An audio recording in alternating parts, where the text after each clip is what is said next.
अस्सलाम वालेकुम सारे दोस्त, कैसे हैं? मेरे खैर से होंगे। और आज जो मेरा वीडियो का टॉपिक है वो वर्क परमिट के बारे में है। वैसे तो मैंने चैनल ये बनाया था अपने व्लॉग्स के लिए और कहीं अच्छी जगह मतलब घूमने गए मस्कत में, तो मैंने चलो वीडियो बना लिया करेंगे और अपलोड कर दिया करेंगे।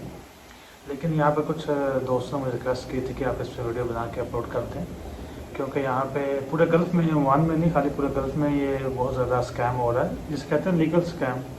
ये लीगल स्कैम हो रहा है। पहले क्या होता था कि मतलब लोग वर्क परमिट के लिए अप्लाई करते थे, एजेंसियाँ जो थी वो पैसे लेके भाग जाती थी। ठीक है, आजकल ऐसा नहीं होता। आजकल वो वहीं पे रहती हैं और भागती भी कहीं नहीं है, लेकिन आप कुछ भी नहीं कर सकते उन तौर पे भी उनके खिलाफ। अगर वो आपको वर्क परमिट प्रोवाइड नहीं करती या आपको वो गलत वर्क परमिट दे देती हैं या आपको पोजीशन चेंज कर देती हैं, तो इन सब से बचने के लिए आपको क्या करना है वो आपको थोड़ा मैं गाइड कर देता हूँ। हमारे एक दोस्त हैं, उनका अभी वर्क परमिट आया है, ओमान में होते हैं। उन्होंने अप्लाई किया था किसी कंसल्टेंट से। वह बेसिक नॉलेज नहीं थी कि कैसे अप्लाई करना है और किस कंसल्टेंट से अप्लाई करना चाहिए उनको। तो उन्होंने, जैसे आम लोग जाते हैं कि जी हमने वर्क परमिट अप्लाई करना है किसी भी कंसल्टेंट एजेंसी में, उनको ऐड देखा था तो उन्होंने कहा जी हाँ जी हमारे पास वैकेंसी है। एजेंट ने कहा आप 300 ज़्यादा एडवांस में दें। ओमान का 300 दुबई का या कतर का सऊदी का बनते हैं 3,000, तो आपका हम अप्लाई कर दें वर्क परमिट। तो उन्होंने कहा ठीक है जी। उन्होंने उनसे कॉन्ट्रैक्ट साइन करवाया। और मैंने पहले भी अपनी वीडियो में बोला था कभी भी किसी भी कंसल्टेंट का जो कॉन्ट्रैक्ट होता है वो आप कभी साइन मत करें। ये वो आपको बहुत फोर्स करते हैं जी आप साइन कर लें, आपके लिए अच्छा है। कल को अगर आपका वीज़ा नहीं लगता है या वर्क परमिट कोई इशू आता है तो आपको 50% पेमेंट वापस करेंगे, या इस पर हर चीज़ लिखी होती है। उस पर कुछ भी नहीं लिखा होता, उस पर सिर्फ ये लिखा होता है कि जी हम इसको सर्विस प्रोवाइड कर रहे हैं, हम इससे इतने पैसे चार्ज करेंगे। ठीक है, उसके बाद अगर वो आपको वर्क परमिट प्रोवाइड नहीं करती या आप कुछ भी मतलब ऐसा हो जाता है तो आप उनके खिलाफ कानूनी कार्रवाई भी नहीं कर सकते। बहुत सारी कंसल्टेंट हैं जिनके ऊपर ऑलरेडी केस हैं कोर्ट में भी, पुलिस स्टेशन में भी, लेकिन कुछ भी नहीं होता। ये मैं खाली ओमान की बात नहीं कर रहा, पूरे गल्फ़ की बात कर रहा हूँ। यहाँ पे दुबई भी आता है, ओमान, सऊदी अरेबिया, कतर, सभी जगह पे सेम ही हो रहा है आजकल। ठीक है, तो अभी जो स्कैम पहले होते थे अभी उसकी निस्बत थोड़ा चेंज हो गया। अभी कहीं भी ये भागती नहीं है। ये कंसल्टेंट जो होते हैं, एजेंट होते हैं, ये वहीं रहते हैं और आपसे कॉन्ट्रैक्ट साइन करवा होता है उसका फ़ायदा उठाते हैं आपसे। आपका सारे कुछ भी करते हैं तो आप ना पुलिस के पास जा सकते हैं, अगर जाते भी हैं तो वो बोलते हैं कि उन्होंने हमारे साथ कॉन्ट्रैक्ट साइन किया हुआ था। अभी क्या हुआ है कि हमारे एक दोस्त हैं, उन्होंने वर्क परमिट अप्लाई किया था, तो उनको जी बोला आप 300 रियाल दें तो आपका वर्क परमिट अप्लाई करते हैं। 300 रियाल दे दी, उनको नॉलेज नहीं थी, तो उन्होंने उनसे कॉन्ट्रैक्ट भी साइन करवा लिया और बोला जी आपको हम ऑफर लेटर देंगे। पहले ऑफर लेटर आएगा और ऑफर लेटर के बाद टोटल 6 महीने का प्रोसेस है जी। तो जो ऑफर लेटर होता है, मैं इसका भी आपको बता दूं कि कभी भी पोलैंड से ऑफर लेटर नहीं आता किसी भी कंपनी का। ये जो कंसल्टेंट या एजेंट हैं खुद ही वो ऑफर लेटर बनवाते हैं आपसे और पैसे वसूल करने के लिए। ठीक है, कभी भी कोई भी एजेंट आपको बोले जी आपका ऑफर लेटर आएगा तो आप उसको बोलें कि नहीं मुझे ऑफर लेटर नहीं चाहिए। ठीक है, ये से आपसे पैसे लेने का एक तरीका होता है कि आप तो 300 रियाल पहले ले लिए फाइलिंग का और 300 रियाल आपने जी जब आपका ऑफर लेटर आ जाएगा आपने तब देने हैं, तो ये 600 रियाल होगा। तो सऊदीया का, ओमान का, दुबई का ये 6,000 रियाल हो गया। यहाँ तक तकरीबन 2.5 से 3 माह लग जाते हैं। ये मतलब पहले पैसे लिए आपसे, बाद में फिर पैसे लिए आपसे। लेकिन ये आपका जो प्रोसेस होता है वो बिल्कुल 0% होता है अभी तक। मतलब ये 3 महीने लगाने के बाद भी जब आप कोई ऑफर लेटर देते हैं तो आपका प्रोसेस 0 किया होता है, अभी तक कुछ भी स्टार्ट नहीं किया होता। ठीक है, क्योंकि प्रोसेस वर्क परमिट का तभी स्टार्ट होता है जब पोलैंड से सबमिशन स्लिप मिलती है एम्प्लॉयर की तरफ से। जब वो मिनिस्ट्री में या वहाँ की जो गवर्नमेंट है वहाँ पे वो जब भी पोलैंड में वर्क परमिट अप्लाई करता है तो उनको एक सबमिशन स्लिप मिलती है जो 8 पेजेस की होती है। ठीक है, उसके ऊपर कंपनी का नाम, वो टैक्स पेड है या नहीं, हर चीज़ आपकी ड्यूटी टाइमिंग, हर एक चीज़ आपकी सैलरी, हर एक चीज़ आपकी मेंशन होती है और वही असल में ऑफर लेटर होता है। ठीक है, तो वो दोस्त ने जो अप्लाई किया था उन्होंने बोला जी आपको हम 3 महीने में ऑफर लेटर देते हैं। उनको ऑफर लेटर दिया, 300 रियाल उनसे वो ले लिए। ठीक है, और उसके बाद उनका वर्क परमिट अप्लाई किया ही नहीं था अभी तक। ठीक है, क्योंकि 600 रियाल ले लिया था उनसे, लेकिन अभी तक वर्क परमिट कोई नहीं अप्लाई किया था उनका। उनको फिर बाद में बोलते हैं जी आज हमको वर्क परमिट देंगे, कल देंगे, 1 महीने बाद देंगे, 2 महीने बाद देंगे। ठीक है, तो करते करते 1 साल लगा दिया। उसने बहुत बार कहा मेरे पैसे वापस करो, लेकिन वो कह रहे हैं जी पैसे वापस नहीं होंगे, आपने अगर पुलिस में भी जाना तो जाएँ, वहाँ पे कोई मतलब नहीं ऐसा हो सकता। ठीक है। और यहाँ पे सभी जगह पे ऐसे ही आजकल हो रहा है, आप जानते होंगे जितने भी गल्फ़ में ये रह रहे हैं, जिन्होंने अप्लाई किया हुआ है, जिन्होंने अप्लाई करना भी है, तो उनको 2 साल बाद वर्क परमिट मिला है अभी। ठीक है, 3-4 महीने पहले उसको सबमिशन स्लिप मिली थी। जब सबमिशन स्लिप मिली थी तब मुझे पता चला, मैंने उसको बताया था कि अब जाके तुम्हारा वर्क परमिट का काम स्टार्ट हुआ है, मतलब 1.5 साल बाद। ये कंसल्टेंट एजेंसियाँ ऐसा क्यों करती हैं? क्योंकि उनके पास वैकेंसीज होती नहीं है, बंदे ज़्यादा होते हैं उनके पास अप्लाई करने वाले। तो वो ज़ाहिर सी बात है, कोई उनके पास कस्टमर आता है तो उसको ये तो नहीं बोलेंगे जी हमारे पास वैकेंसी नहीं है, आप बाद में अप्लाई कर लीजिएगा। नहीं, वो ऐसा नहीं करते। वो कहते हैं जी पैसे दे दें हमें, वो आपको पैसे इस्तेमाल करते हैं तो अपने पास रखते हैं, आपको वापस भी नहीं करते क्योंकि आपने ऑलरेडी कॉन्ट्रैक्ट साइन कर रखा होता है। और उसके बाद वो जब तक वैकेंसी ढूंढते रहते हैं, चाहे उसको 1 साल लग जाए, चाहे उसको 2 साल लग जाए। ठीक है, तो क्योंकि आपको वो सबमिशन स्लिप भी नहीं देते क्योंकि कस्टमर को पता ही नहीं होता सबमिशन स्लिप क्या होती है। ठीक है, तो वो जब सबमिशन स्लिप अप्लाई करते हैं, चाहे वो 2 साल बाद करें, और तब तक आप कुछ भी नहीं कर सकते। आप चाहे पुलिस में भी जाएँ या कोर्ट में भी, वो बोलेंगे जी हमने तो उनको सर्विस प्रोवाइड करने का बोला, इसके ऊपर टाइम तो लिखा नहीं होगा कि इतने टाइम में प्रोवाइड करेंगे।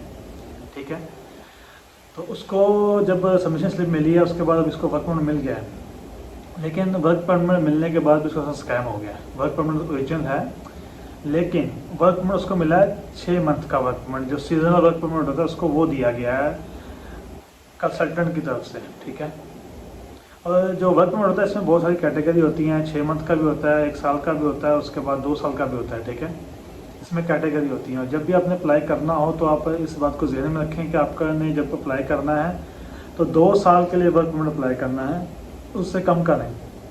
अभी जो मेरे दोस्त हैं उन्होंने वर्क परमिट उनसे रिसीव नहीं किया, उसकी वजह ये है कि अगर वो 6 मंथ का वर्क परमिट उनसे लेते हैं, अभी डॉक्यूमेंट्स उनके नहीं आए, उसमें दोस्त को एजेंट ने कॉल कीजिए, आ जाए आपका वर्क परमिट आ गया तो आप 300 रियाल और दें तो अपना वर्क परमिट ले जाएँ आके।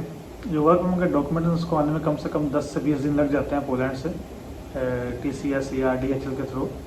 ठीक है, उसके बाद उसकी सबमिशन जो फाइल होती है, जो बेसिक में सबमिट करवानी होती है, जो ओमान के जितने भी लोग हैं वो सऊदीया में अप्लाई कर सकते हैं या पाकिस्तान में। पाकिस्तान में इस वक्त बहुत कम रेशियो है, चांसेस हैं कि आपका वीज़ा लगे।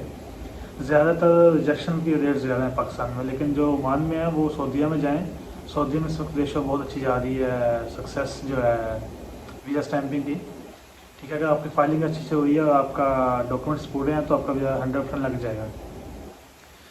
उसके बाद अभी उसको वर्क परमिट तो उन्होंने बोल दिया कि जी आपका वर्क परमिट आ गया है, लेकिन आप ले लें। अभी 6 मंथ का उसको वर्क परमिट दे दिया है कंसल्टेंट ने। ठीक है, अभी वो 1 माह तक वो पेपर डॉक्यूमेंट ओरिजिनल आएंगे, और जो अपॉइंटमेंट है वो बेसिकली आप नहीं कह सकते कि आपको कब मिलेगी, चाहे वो 2 हफ्ते मिल जाए, चाहे वो 3 मंथ, मैक्सिमम 3 मंथ का टाइम होता है। और जब मैक्सिमम अगर 3 मंथ का टाइम बेसिक का है तो आपका जो वर्क परमिट है वो मिनिमम 6 मंथ पड़ा होना चाहिए। 6 मंथ उसकी रिमेनिंग डेट होनी चाहिए, एक्सपायरी डेट। उसके बाद आपको वर्क परमिट आपको सबमिट करते हैं। अभी जो मेरा दोस्त है उसको 6 माह का वर्क परमिट मिला है, कम से कम 1 माह उसको आने में लग जाएगा, और उसके बाद 2 या 3 माह बाद उसको अपॉइंटमेंट मिलेगी। उसका जो वर्क परमिट है वो 3 महीने का वैलिड रह जाएगा बस। ठीक है, तो इसकी वजह से उसका वीज़ा रिजेक्शन हो जाएगा, उसकी शायद फाइल भी सबमिट ना हो एम्बेसी में, वो रिमूव कर दें। क्योंकि ये सीजनल वर्क परमिट जो होते हैं ये जो पोलैंड के बिल्कुल साथ में कंट्रीज़ हैं, बॉर्डर के साथ लगती हैं, रोमानिया हो गया, ऐसे दूसरी कंट्रीज़ के लिए होता है कि जो आते हैं सीजन काम के लिए और उसी के 6 माह बाद 5 माह बाद वापस चले जाते हैं। और 6 माह का जो सीजन वर्क परमिट होता है इसके ऊपर बहुत कम चांसेस होते हैं कि आपका वीज़ा स्टैंपिंग हो, और जो एम्बेसी है वो वीज़ा नहीं इशू करती है। ठीक है, तो आपने जब भी कंसल्टेंट से अप्लाई करना है आपने बहुत सारी चीज़ों का ख्याल रखना है। मैंने पहले भी इसके ऊपर 2 वीडियो बनाई हुई हैं कि पहली बात तो किसी कंसल्टेंट से अप्लाई मत करें, अगर करना भी है तो उसका कॉन्ट्रैक्ट का भी साइन मत करें आप लोग। ठीक है, वो आपको फोर्स करेगा ये कॉन्ट्रैक्ट साइन कर लें, आपके लिए अच्छा है। अगर कभी कोई मसला होता है दोनों तरफ से तो ये आपके लिए भी सही है, हमारे लिए भी सही है, लेकिन ऐसा कुछ नहीं होता। कंसल्टेंट ने जो कॉन्ट्रैक्ट लेटर बनाया होता है वो सिर्फ उसी के लिए सही होता है। उसमें ये लिखा होता है हम आपको सर्विस प्रोवाइड कर रहे हैं, उससे ना पे टाइमिंग होती है, ना आपकी पोजीशन होती है, कुछ भी उसके ऊपर लिखी कुछ नहीं लिखा होता उसके ऊपर। तो वो इसलिए होता है कल को अगर वो आपको वर्क परमिट नहीं भी प्रोवाइड करते 1 साल तक 2 साल तक, तो आप उनके ऊपर पुलिस में भी जाते हैं तो पुलिस आपकी बात नहीं सुनती, वो बोलते हैं केस करना पड़ेगा आपको। और अगर आप कोर्ट में भी जाते हैं और कोर्ट में वो कहते हैं जी आपने तो ये कॉन्ट्रैक्ट साइन कर रखा है, उसमें ना तो टाइमिंग है ना आपकी पोजीशन है वहाँ पे।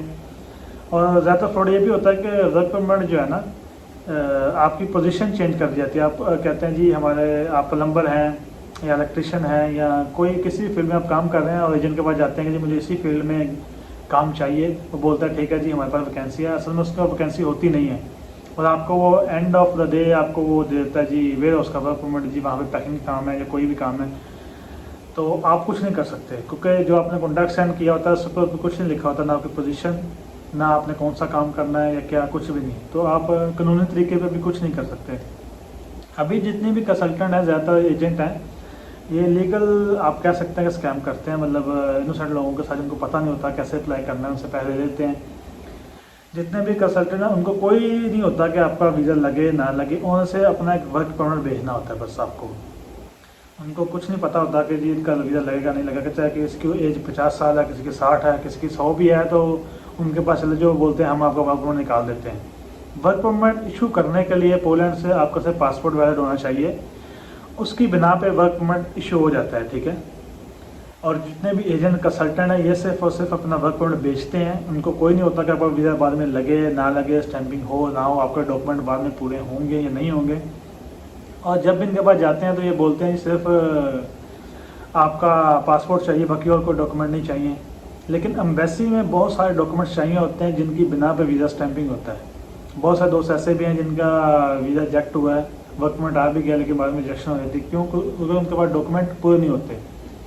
तो एम्बेसी के जो डॉक्यूमेंट्स होते हैं वो आप किसी भी पोलैंड की एम्बेसी की वेबसाइट पर जाएँ तो वहाँ पे चेकलिस्ट होती है, आप उसको चेक कर सकते हैं, वहाँ पे 10 नंबर लिखे होते हैं 1 से लेके, और वो 10 के नंबर आपके पास जो डॉक्यूमेंट्स हैं वो पूरे होने चाहिए 1 से लेके 10 तक, ठीक है। अगर आपके पास वो सभी डॉक्यूमेंट्स कंप्लीट हैं तो ही आप अप्लाई करें, वरना आप वर्क परमिट के लिए अप्लाई नहीं करें, ठीक है। क्योंकि जितने भी कंसल्टेंट हैं उन्होंने बस अपना वर्क परमिट बेचना होता है और बाद में आपसे पैसे लेके आपका वीज़ा स्टैंपिंग हो ना हो इनको कोई नहीं है किसी से, ठीक है। तो जितने मेरे दोस्त हैं प्लीज़ इस वीडियो को शेयर करें ताकि वो भी कुछ इन्फॉर्मेशन हासिल कर सकें। और इस चैनल को मेरा बनाने का मकसद सिर्फ ज़्यादा ब्लॉगिंग था और कहीं घूमने के लिए गया अच्छी जगह पे मस्कत की कोई ब्यूटीफुल व्यू तो यूट्यूब पे अपलोड कर दिया करो। तो लेकिन अभी कुछ हालात ऐसे हैं और कुछ दोस्तों ने मुझे कहा कि यार इस पर आप वीडियो बना के तो अपलोड कर दें ताकि कुछ दोस्त जो हैं मुझसे अवेयर हो सकें जितना ये पूरे गलत में स्कैम हो रहा है इससे बच सकें, ठीक है। तो इंशाल्लाह मिलते हैं आपसे अगली वीडियो में। तो अगर आपको कोई भी इन्फॉर्मेशन चाहिए हो आप मेरे व्हाट्सएप नंबर पर मुझसे रब्ता कर सकते हैं, आपको मैं बता सकता हूँ, ठीक है।